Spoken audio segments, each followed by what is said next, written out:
Hi techie viewers, మీ సిస్టంలో Microsoft office ఉందా? ఉంటే అది యాక్టివేషన్కి అడుగుతుందా? లేకపోతే యాక్టివేషన్కి ఎక్స్పైరీ అయిపోయిందా? సో ఇప్పుడు మీకు దానికి ఒక సొల్యూషన్ ఇస్తున్నాను. ఫ్రీగా మైక్రోసాఫ్ట్ ఆఫీస్ని ఇన్స్టాల్ చేసుకోవడం వల్ల అది లైఫ్ టైం వ్యాలిడిటీతో మీ సిస్టంలో ఎప్పటికీ ఉండిపోతుంది. దయచేసి ఈ వీడియోని పూర్తిగా వాచ్ చేయండి. అది ఎలా ఇన్స్టాల్ చేయాలి, ఎలా పనిచేస్తుందో మీకు చూపిస్తాను. తప్పకుండా లైక్ చేయండి, షేర్ చేయండి, సబ్స్క్రైబ్ చేయండి. Thank you.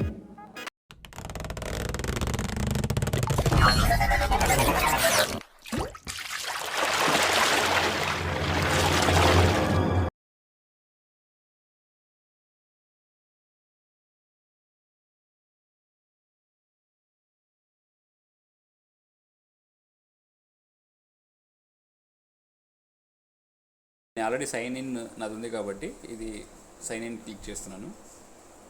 ఇది అవుట్లుక్తో లాగిన్ అవ్వాల్సి ఉంటుంది. మనకి ఎక్కడైతే వన్ డ్రైవ్ స్పేస్ అవైలబిలిటీ ఉంటుందో మైక్రోసాఫ్ట్ ద్వారా సైన్ ఇన్ క్లిక్ చేస్తే మనకి పాస్వర్డ్ అడుగుతుంది. పాస్వర్డ్ ఎంటర్ చేసి సైన్ ఇన్ చేస్తే మనకి నెక్స్ట్ ఎస్ అని క్లిక్ చేయండి.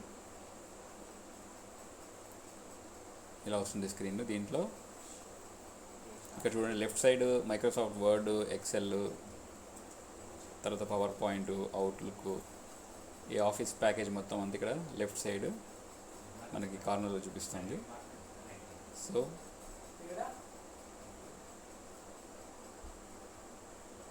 ఇది డిఫాల్ట్ డాక్యుమెంట్.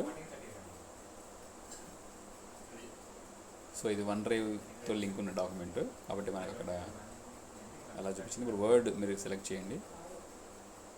ఒక న్యూ డాక్యుమెంట్ మీద క్లిక్ చేస్తే న్యూ వర్డ్ డాక్యుమెంట్ ఇలా ఓపెన్ అవుతుంది.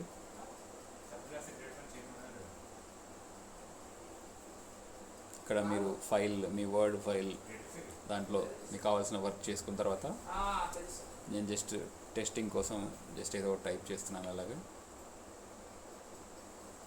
ఈ ఫైల్ని మీరు వన్ డ్రైవ్లో కానీ లేదా మీ సిస్టంలో కానీ సేవ్ చేసుకోవచ్చు. ఫైల్ మీద క్లిక్ చేసి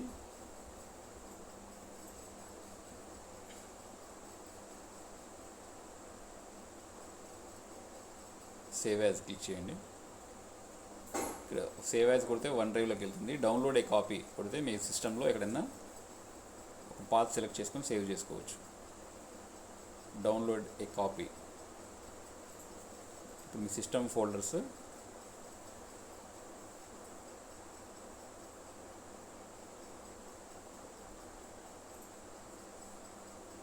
సిస్టమ్ ఫోల్డర్ అని అడుగుతుంది. అక్కడ మీరు సెలెక్ట్ చేసుకొని సేవ్ చేసుకోవచ్చు. ఫైల్ క్లిక్ చేసి సేవ్ యాజ్ కొడితే ఇది మీకు వన్ డ్రైవ్లో సేవ్ అవుతుంది.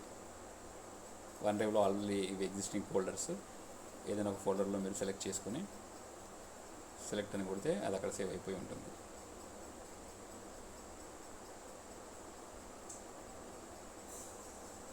సో అదే కాపీని